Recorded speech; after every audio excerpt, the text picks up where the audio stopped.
شیخ الاسلام مفتی تقی عثماني صاحب څو ورځې مخکې یوه فتوا ورکړې وه او په هغې باندې بعض خلک مخالفت کوي او بعض خلک چې دی د هغې حمایت کوي. نو مفتی صاحب د دې باره کې څه وایي د دې نه به تپوس کوم.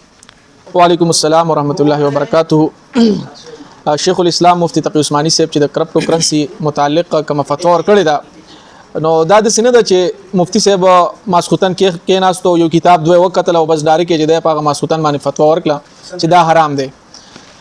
د حراموالي کوم فتوا چې ورکړې ده نو دا د ډېر تحقیق د 100 کلونو د تحقیق نه بعد دا فتوا ورکړې ده ځکه چې کرپټو کرنسي خو د سینه ده چې یاره اوس 100 میاشتې مخکې دا راغلی ده او بس مفتی صاحب ډایرکټ فتوا ورکړه. د دې ډېر کلونه وشو دا کرنسي راغلی ده په دې باندې ډېر علما کرامو په خپل منځ کې لږ اختلافات مو چا ویل حلال ده چا ویل حرام ده.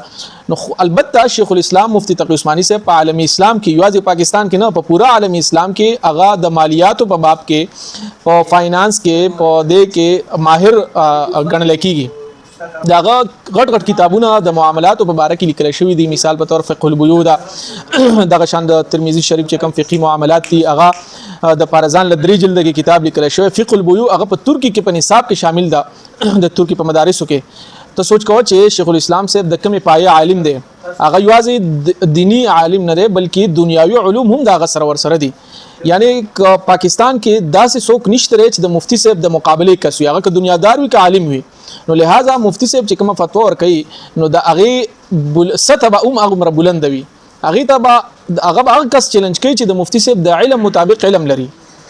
صرف د هغې فقه البيوع سړی راوالي او هغه لوستل شروع کړي نو په هغه باندې سړی نه پوهېږي چې کم کمزور عالم وي یا د هغې استعداد کم وي.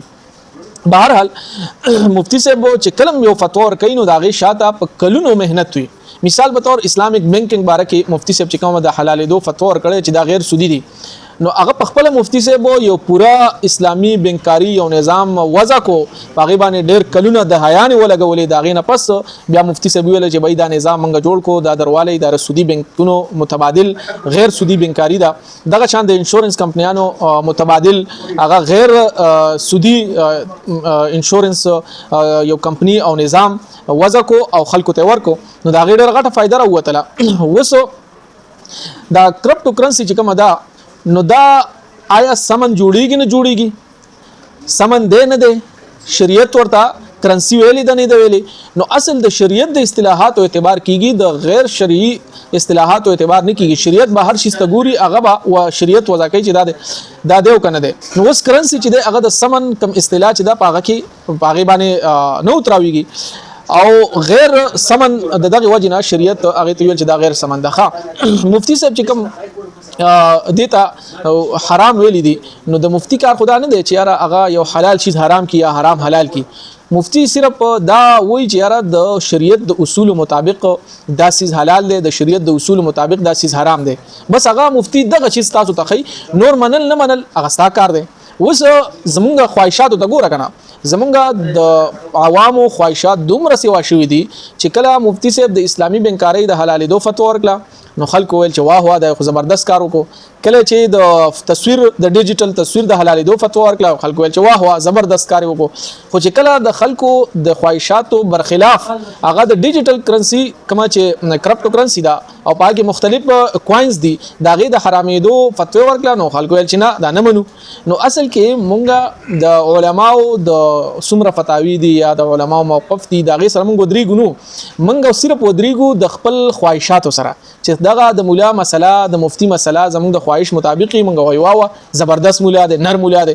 خو که چېرته زمونږ د خواهشاتو مطابق نه برخلاف وي نو په هغه صورت کې بیا مونږ دغه مولا هم توهین کوو دغه مفتی هم توهین کوو او د هغې د مسلې د هغې د فتوی هم چې دی هغه توهین کوو او هغې ته په هیڅ نظر باندې نه ګورو. نو بهرحال دا خواهشات سوا شوي دي نو د خواهشاتو باندې لږ کنټرول پکار دی او که بالفرض یو مفتی هغه فتوا د څه شي ورکوي نو لہذا هغه مفتی چې که ستا په اعتمادي د مخکې نه نو د هغې خبره منول پکار دي. اوس که بالفرض تا ومنله او دغه حرام ترې حرام ویله بیا هم کې نو دغه کې دومره ګناه نشته دی.